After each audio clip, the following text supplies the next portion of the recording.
Hey everybody, it's Natalie B. McKenzie with The Whole Woman, and welcome back to Living Life Authentically with yours truly. This is really our first live episode for this year, and guess what else? It's our first time back on the Whole Woman Facebook page and on New Jersey's Facebook page, all at the same time. So I'm hoping that all our fans who were having a little bit of a trouble finding us on Facebook are back to join us today. And boy, do we have an amazing guest for you. But before we do that, let's talk a little bit about 2023. I personally am so excited for the start of this new year. 2022 had me just a little off. It felt like we were trying to do everything we missed in the last 3 years all at once, and it was a little stimulating. So I've eased my way into 2023. I've done it with good friends, lots of family and loved ones, and I am excited to share it with you. Here at Living Life Authentically, we're still doing what we've always done. We're bringing you good news, amazing people, and telling you about those who are making a difference in their community one day at a time. Today's guest, ladies and gentlemen, is an associate professor of medicine and director of cardiovascular disparities at the Icahn School of Medicine at Mount Sinai. How apropos with everything that's been going on in the world of football and having this almost tragic incident happen with Tamar, but such a miracle to see he's come a long way. She used to be the chief division of cardiology at Harlem Hospital. And ladies and gentlemen, our guest today has a resume that is this long, this thick, but she, more importantly, is an amazing woman. I would like to have us welcome our guest today, none other than Icilma Fergus, none other than Dr. Icy. Welcome, Doc. Hello, good afternoon, Natalie. Thank you so much for having me here on Living Life Authentically. Glad to be here with It you. is it is my absolute pleasure. And Dr. Icy, which by the way, we'll get into that. And I hope our audience does not by any means think we're being over familiar, but you actually enjoy being called Dr. Icy. Yeah, I think it's cute, especially with how I began to have that name initially. So I like it. People always mess up Icilma, so that's fine with me. Plus, I'm not very icy. I'm actually warm. That So you are for sure. But before we go any further, Happy New Year. Aren't we just happy to have crossed the threshold and made it into 2023 safely and healthily? yeah, so you wanted me to find out how did I cross the threshold? I'm sorry, just No, I said it's exciting that we have all crossed the got threshold it. of 2022, which felt like the Got it. mad dash to catch up for all those missing years. We've slipped into 2023, I feel, with a little more ease and pace, easy pace than we did with 2022. So happy New Year. Dr. Icy, before we really get into um, what you do and all the major successes you've had throughout your career, let's talk a little bit about Icilma. What an unusual name. Tell us about who you are, where you're from, and where you grew up. Okay, that's exciting. I always get, so where did you get that name and how do I pronounce it? To the best of my knowledge, my grandmother was visiting Curacao or Aruba. And so when my mom was pregnant with me, that's a Dutch Caribbean name, Mm, Icilma. That's what I was told is the roots. But I do know that I've run into other Icilmas. I've also looked up the root, Isimi, which in Greek means silver, although I think I'm gold. But the root, the Greek background is Isimi, but the actual name, I believe it's a Caribbean name, but my grandmother found out about it when she was in Curacao. Yeah. and so I hear a little bit of island roots for you there. Where were you born? Where did you grow up? Tell us a little bit about the family dynamics. Okay, so my family is like a hodgepodge. Um, we originated from Montserrat, but my great grandfather who owned Fergus Mountain, I'm told, came from, and their family there from North Carolina. They came through. He worked in the Panama Canal, but my family is from Montserrat. They're settlers. If you know Montserrat, it's a small island in the Mhm. Caribbean. Yes. It's still one of the only British colonies. So I spent my early years there. my formative years in New York City, going to Harlem Hang in there, Prep. Dr. I went to Ophelia. Harlem Prep, but then I went back Dr. to Forgive me for school. interrupting you. You said something that stuck with me. Did you say your uncle owned Mount Fergus? Fergus Mountain. Fergus My Mount? great grandfather, but the Fergus from Fergus Mountain wasn't Al Fergus because he was a Cassell. And you may have heard of the mighty arrow, Yeah, Alfonso Cassell. He's like a second or third cousin of mine.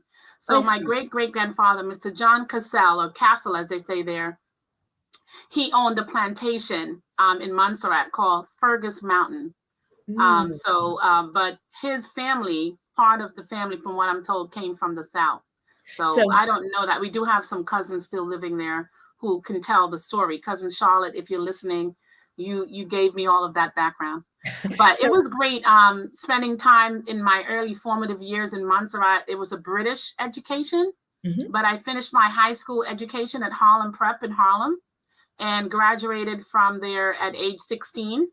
And then I started college at Barnard College, Columbia, at age 16. So wait a minute. At what age did you move to New York? Say that again.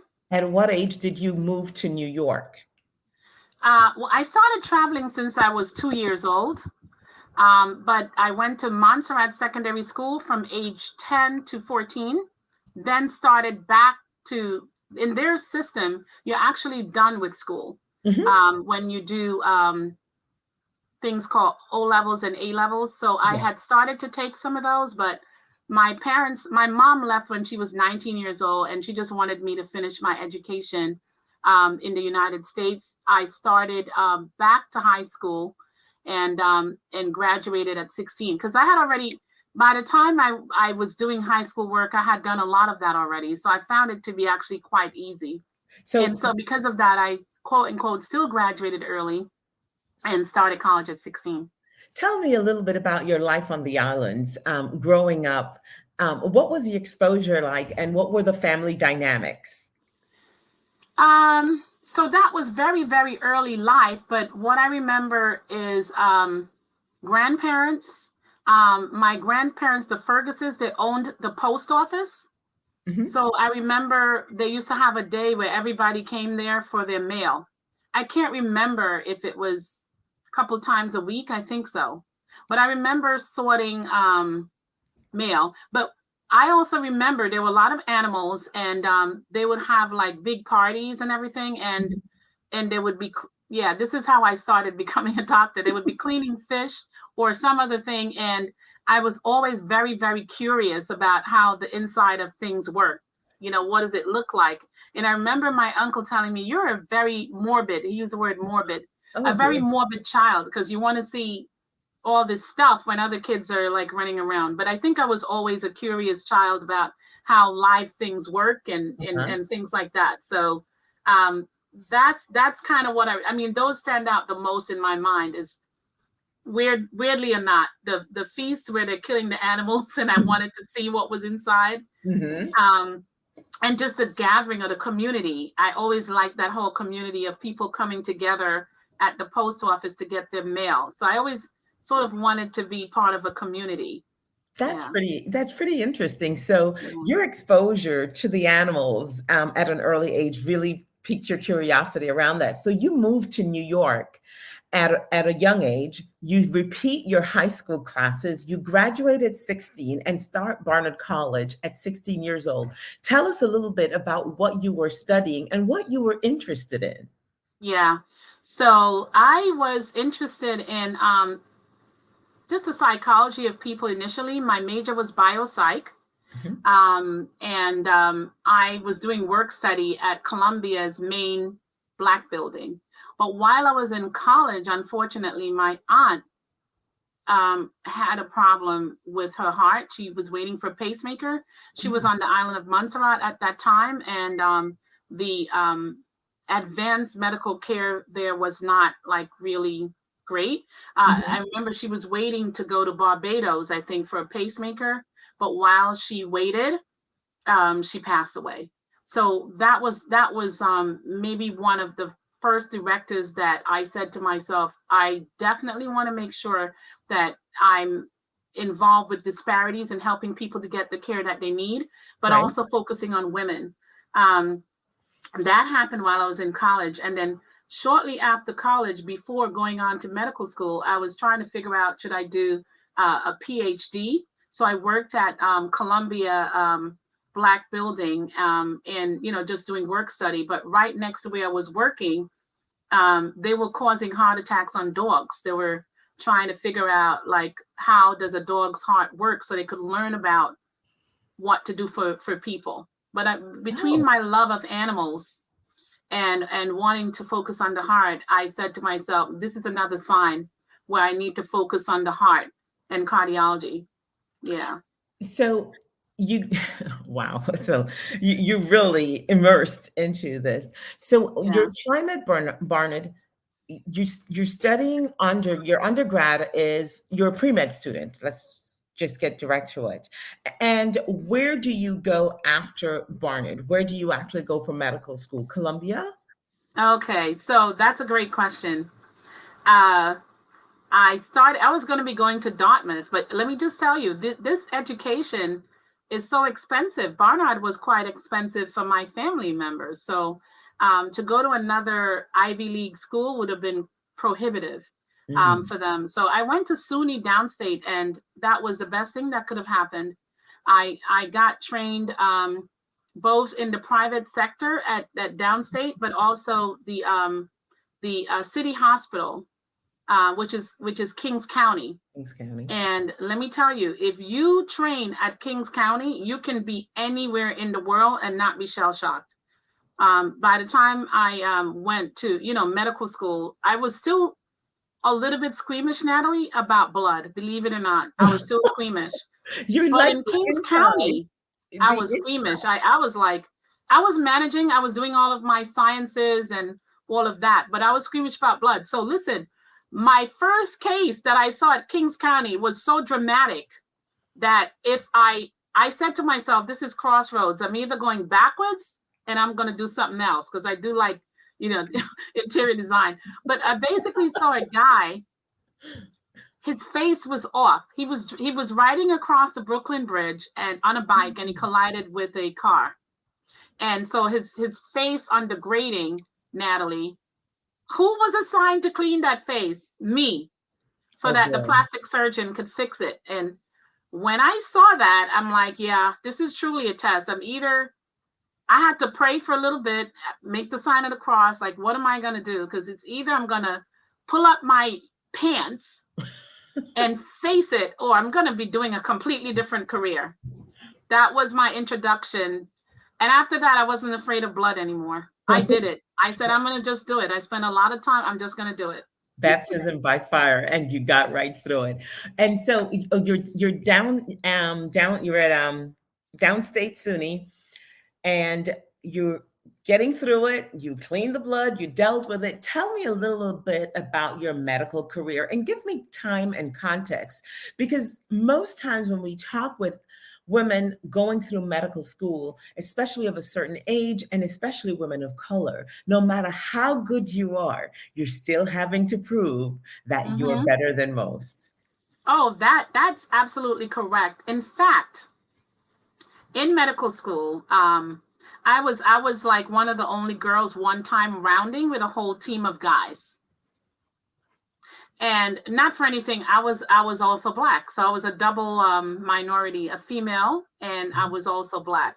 And the my professor as well as the guys were not.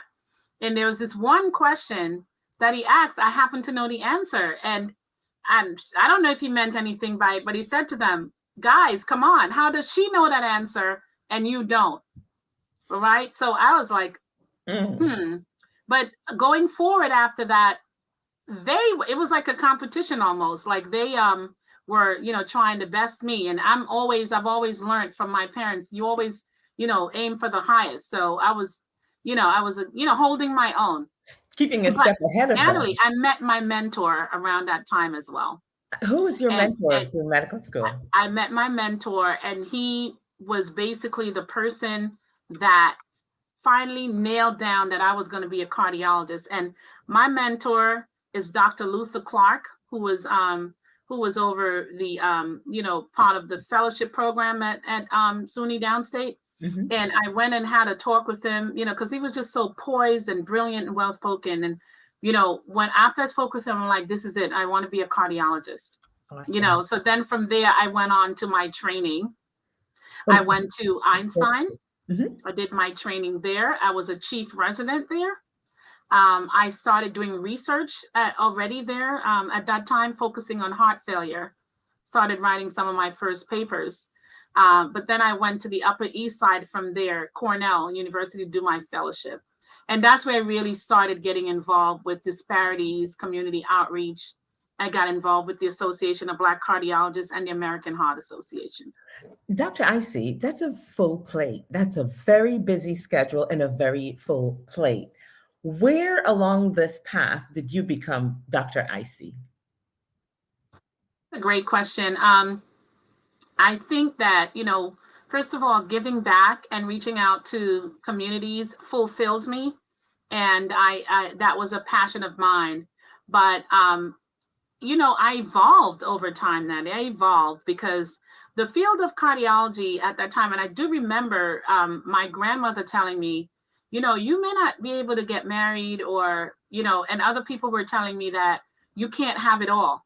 You can't have a career. You can't be at the top of your game at the same time and still do the things you loved. And I was struggling with how do I do all of that? In fact, the area within cardiology that I chose it's just general cardiology outreach and non-invasive, which is less taxing than being in the cath lab and wearing the lead and being exposed to radiation, because I knew I always wanted to have a family. But I used to be wearing only suits or male type clothing, because I didn't want to be, construed as, like a dizzy female. You know what I mean? I wanted to be a cardiologist. But then I found out and I met one female, Dr. Asha Gopal, who's my other mentor. She's like, you could be glam, you could be beautiful, you can have it all. I did it.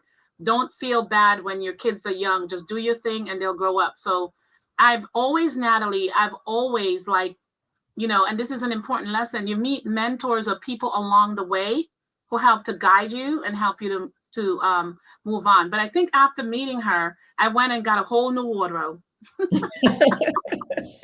I started wearing more dresses. When did they start calling you Icy? Because we're going to talk about what you wear, because you're quite a fashion the Icy part. today. Okay, that's your question. Yeah. So, wow, I jumped ahead to being an attending. Yeah. So after medical school, you do your residency and then your chief residency, and then you specialize. So I specialized in cardiology, and that was done at Cornell, the New York hospital on the Upper East Side. And so, part of the training is you get to rotate through everything. At one point, I'm rotating through my cath rotation. That's where you do the acute heart attacks, etc. The drug they use is called Nitro, okay? And it's basically cold nitroglycerin liquid that is given to the patient. So next thing I find, everybody kept calling me, they were like, go get the Icy Nitro, go get the Icy Nitro. Then they started calling me Icy Nitro. I'm like, I like that. They're like, Icy Nitro, go do some work, or go do this, or go do that. So the Icy, came out of there. And then as I started, spending time doing the outreach and working with the American Heart and the ABC, they started calling me Dr. Icy. Because I think people probably outside of the lab may not be familiar with the nitroglycerin. Mm-hmm. So they just shortened it to Dr. Icy, which I love. So Dr. Icy, tell me exactly what the Icy Nitro does for the patient who is in crises, since we're talking about it. So nitro is short for nitroglycerin, okay? And it comes in different forms. It's either a liquid or it could be a tablet. When you are acutely ill from a heart attack, it reduces the pain. Okay. And if you're in heart failure, it helps to unload the heart. So you feel better. So it helps you either if you're having an acute heart attack, the liquid form of the Icy Nitro, or if you're in heart failure at that time, having a heart attack. But you've also heard of nitroglycerin that people pop under their tongue Yes. when they're having a heart attack. So that's we call that sublingual because it goes under the Under tongue, the tongue. nitroglycerin. And then people also, we used to give the patch, which we're not using that much anymore. But there's also the pill form of a more long-acting nitroglycerin, which essentially, as I said, it reduces the pain and the hard work of the heart. Understood. Yeah. So here we are. You mentioned family. Let's talk about this. When did you find time to meet and cultivate, meet the spouse, cultivate a relationship, and have a full family? Oh yeah, that was a challenge. So we had children while I was doing my fellowship, but I think the best story is when I joined as an attending with a 14 group that run the New York hospital, and I was the only. Well, there was Dr. Gopal, but she left, so I ended up being like one of the only females. It was either myself or Dr. Gopal, and I was pregnant with my daughter, and I did not want those guys to know. Right? Because you don't want to come in and have them start thinking, You oh, can't perform. I'm going to have to do her call or whatever. So I remember flying to the Mayo Clinic, right? And, to do my boards. Mm-hmm. And those books are really, really, really heavy. And, I remember having pain getting off the plane with the heavy books. And then because I was away, I had to be on call. So I was on call right after that with the pain. My doctor said, oh, they're just Braxton Hicks. And let me tell you, Natalie, I was on call, and there was a female cardiothoracic surgeon who I found out later was pushing herself. She was Greek, and she was pushing herself because that's usually, again, not a female role. Mm-hmm. So I remember she called me up screaming about a test that she wanted me to do. I was living in Westchester at the time and working in Queens. I'm like, how the heck am I going to do that? With her screaming, I went into labor. So I was one of those women who had early labor with my daughter, so I've been through the gamut, with managing the children, the early labor, and then taking care of them subsequently to that. And I was able to have, do it all. I had the au pairs, the nannies, the nurses. I've been through all of that, to kind of help get me through. But they're wonderful children. They're all grown up. The Awesome. last one is a boy. He's 18. He's in at Hampton University. So I've done my work. One went to Princeton and graduated cum laude. Nobody wants to be a doctor.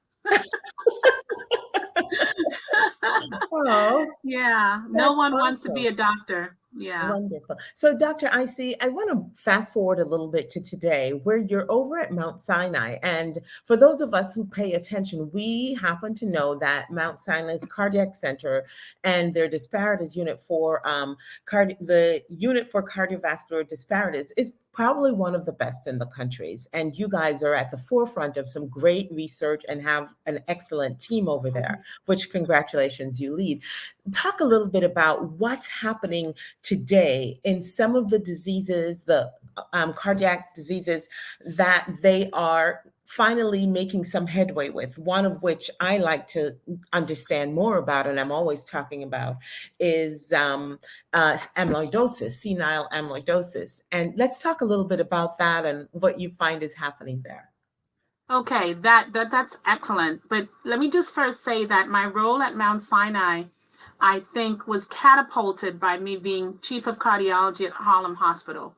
So I really, learned a lot about the inequities that occur in different groups, around the United States, and we're the most developed here. But there's certain risk factors that are more found or worsened within certain groups. I look at women, I look at Black and brown people. Amyloidosis, you mentioned, is a disease condition that is not is genetically you acquire it genetically. Mm-hmm. And so it could be mistaken just for regular heart failure.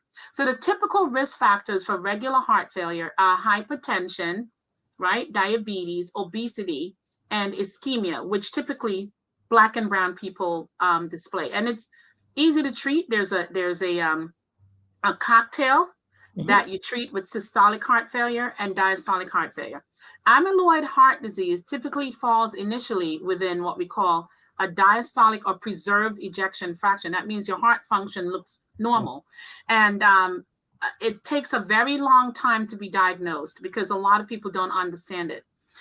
They don't even know it exists. In fact, it can occur in up to 4% of older or Black Americans. It can occur in women, but it can occur mainly in males. And basically what happens is this misfolded protein that's called amyloid, that is, basically you have an exchange of a gene. A normal gene gets misplaced, okay? It's called the valine for isoleucine substitution. And what happens, the protein then misfolds. So typically proteins are broken down and they're used in the body, but this one misfolds and it collects in various places, right? Like the liver, the heart, the brain, the kidneys. When it goes to the muscle of the heart is not able to properly pump or behave. And what ends up happening, it infiltrates or takes over a lot of the muscle of the heart, which is why it doesn't behave properly. But there are various treatments that have been discovered. Some of them are rare and they're expensive, but they can work and they can help to reduce and, spare your life, because untreated, the person's going to die. So I spent a lot of time. I try to talk to people in churches and, just outreach about the amyloidosis and how it's gone down. So you can, it's a gene that you can inherit from your parents, particularly from your father. So it's an autosomal dominant transmission, genetic transmission from parent to child. There are other variants that could be spontaneous. There's the old or senile amyloidosis that people just get as they grow older, which is not to be confused with this kind, which is called ATTR, right? So it's basically the gene, the ATTR gene, that ends up causing this type of amyloid that I'm referring to that's treatable. I see. Yeah. So, Dr. Icy, speaking of anomalies with the heart and very strange things happening, you would have to have lived under a rock to not be aware of what happened with Damar Hamlin 2 Mondays ago in the middle of football game. Can we talk a little bit about that and the miracle that he's alive, walking, talking out of the hospital today? Right. So it's an absolute miracle. And unfortunately, Natalie, in a lot of the Black and brown communities, what happened to Damar usually ends up in catastrophe. Why? Because people, they don't know what to do. So basically what happened to him is you can have a completely normal heart, completely normal. Okay, let's just talk about that. And you get hit at the wrong time. Okay, and it basically resets your rhythm to an unstable rhythm that's called ventricular tachycardia, that this, basically disintegrates into ventricular fibrillation. When you have ventricular fibrillation, it's not compatible with life because the heart's not pumping, you're not getting oxygen, and basically you die. That's called sudden cardiac death. That is can be reversed by someone compressing on your heart, okay, with CPR. Okay. And so that's what they did. They resuscitated him by doing CPR and they got oxygen to him. Now the American Heart Association is really promoting a technique called hands-only CPR. You may have heard in the past where, and it happens, of course, in a medical setting where not only you're going to be compressed on the heart, but you're going to be ventilated. It's two things. You want to get the oxygen, you want to get the blood flowing. But now we know that if you're able to compress the heart and do hands-only CPR at the beat of staying alive, at the same time to keep that pulse going, you're able to generate enough oxygen so that that person can stay alive. Unfortunately, what happens in a lot of these communities, because if you're not getting oxygen for a certain period of time, you're going to either become brain dead or you're just not going to perfuse your organs, and basically you can, basically go into cardiogenic arrest and all your organs fail. And that happens a lot in, unfortunately, in communities. Another young lady just passed away. I think she was 18 years old playing football. It was just on the news either today or yesterday. And I don't know whether they had CPR capabilities, but basically she collapsed on the bench and she was not resuscitated. So unfortunately, she didn't make it, which is typically the tale that is, told in our communities. And there's a paper that came out, about 2 years ago that talks about sudden cardiac death in communities. And unfortunately, it happens more where they're not resuscitated in the Black and brown communities. I've got another question for you, Dr. Icey, and I know we're short on time. We're getting ready to wrap up. But now, what's happening over at Mount Sinai? And I know you certainly can't get into legalities, but the news is reporting that your nurses are on strike. How do you run? How are you functioning? I have to tell you. So first of all, I believe in a team effort. Okay. And everybody is intrinsic to the team. And the nurses are certainly intrinsic to the team. And nobody knows it more than I do. What they're trying to do is to have equitable salaries as well as equitable work. They're often the front line before it gets to the doctors, and then they carry out the doctor's orders. So they're not feeling that they're currently being remunerated or reimbursed or recognized as they should. And so what's going on now is a strike. And, we're hoping that reverses. Mount Sinai, the flagship hospital where I'm based, is the one that's not yet.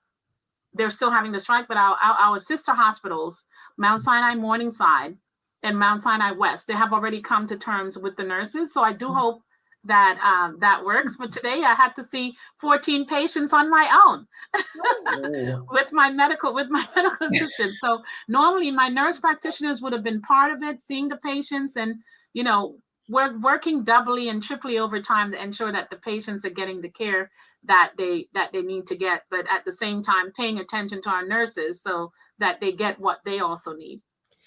Dr. Icey, it's evident that you care about your nurses, that you care about the team that helps you to render the services that your patients rely on you for. I am not quite sure how you do it. You're today's 21st century hero.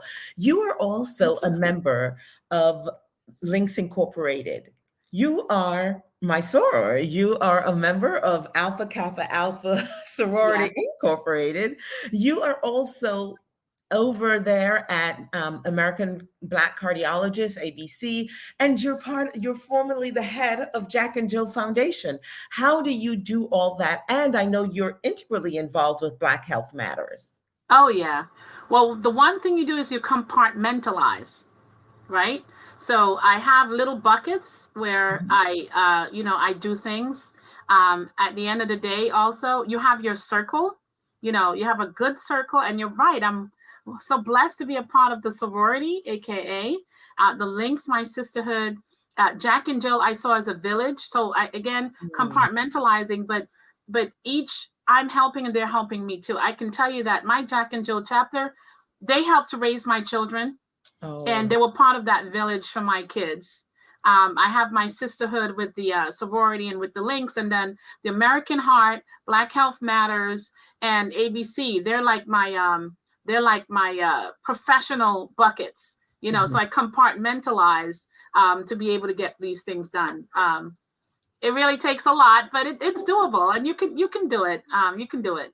Awesome. Yeah. Well, ladies and gentlemen, we have been talking with Dr. Icey, and to say you are making a difference in our community is an absolute understatement. You're making a difference in the global spectrum and in every area that you serve. You are a natural born leader. You don't just get involved and join an organization and just slip into the background. You lead oftentimes these organizations that you do get involved with.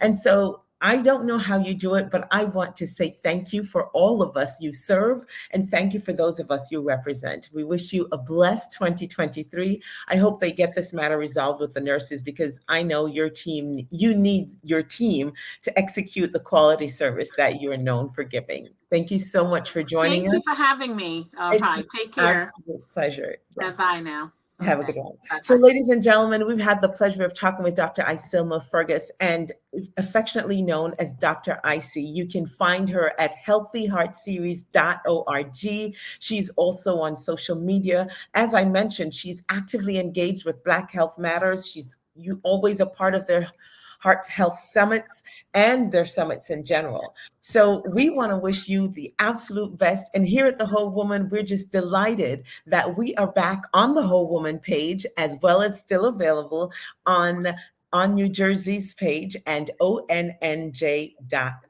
I'm Natalie B. McKenzie, and I am The Whole Woman. We are so excited to be back, and we're looking forward to 2023. I wish you enough life to live, enough joy to give, enough love to share. I wish you enough. Good night.